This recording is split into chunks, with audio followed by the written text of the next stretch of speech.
Elon Musk seems to be shaping Twitter in a way many never thought possible, but the billionaire's been facing some rather large obstacles, from the EU wanting more done in the content moderation world to telling the staff that have remained to work longer and harder. But is this the way forward for social media companies?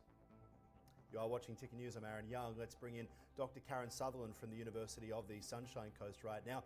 Great to see you, of course. Elon Musk really pushing the notion of automation for content moderation. What do you think?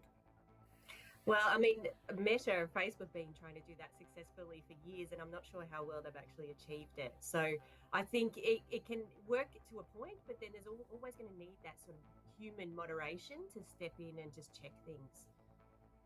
It's really interesting, isn't it, as you talk about Elon Musk and as you also talk about the concept of what's happened with Meta. Why do you think he can do it? I mean, is this not a case when it comes to Elon Musk that if he thinks it will happen and it can happen, is automation not the way forward? I think essentially it is, but is the technology up to the task? Is the technology able to cope with the volume of content being posted there? And often the automation still, in terms of words and sentiment and sort of things that trigger it, still gets it wrong sometimes. Sometimes they crack down on people who don't need it, and then other things slip right through. But so do people, though. Like, you have to think about it from his perspective, right? Comes into an organization with, 7,500 staff. He lets more than half of them go.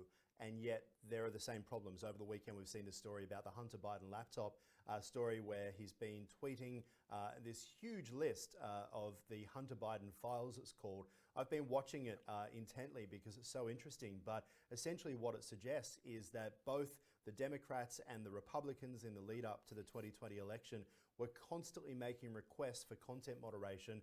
But because, as Musk says, so many of the people who worked for Twitter were of the left, they were actually moderating more of the content which was damaging and hurtful to Biden's campaign than Trump's.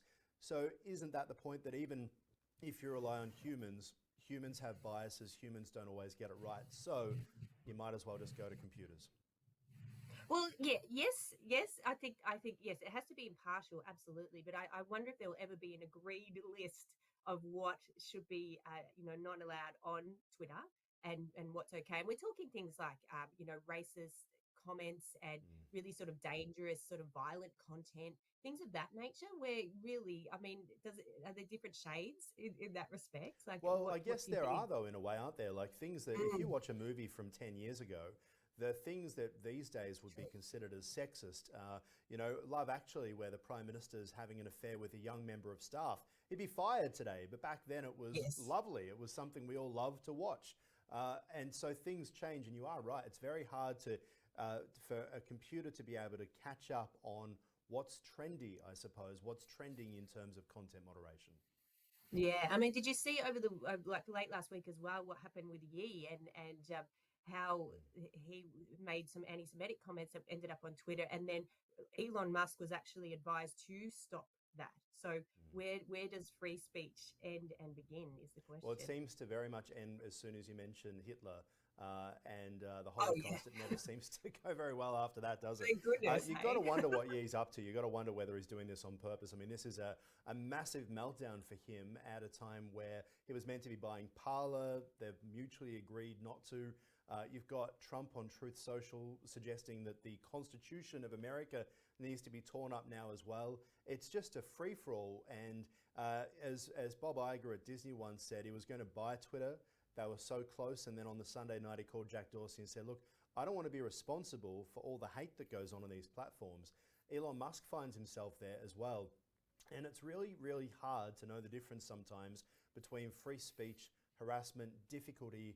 And I'm not suggesting that it isn't something that should be moderated, but just going through a Twitter account at all, even Elon Musk's replies to his own tweets, there is a lot in there which is in that really fine point of hate speech, bullying, harassment, but then free speech. Absolutely. Like, that's the thing. It's so subjective. How can anyone, there needs to be clear guidelines that everyone agrees on, and that's never going to happen. Yeah, very much so. All right, well, let's talk about the advertising just quickly. What are your thoughts? Amazon's back. Will the others follow? I think so. I think as the bigger advertisers do come back, I think that will actually indicate that it's actually Twitter's sort of settled down a little bit, as much as Twitter can settle down, and it will. I think that'll allow sort of provide some sort of, I guess, insurance to other advertisers to Yeah.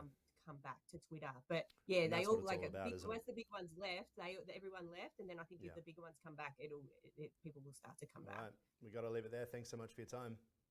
Thank you. All right, that is a program for now. You can watch it anytime on your favorite podcast or, of course, on the Ticker apps. I'm Aaron Young. I'll see you soon. You're watching Ticker News. More news is just minutes away.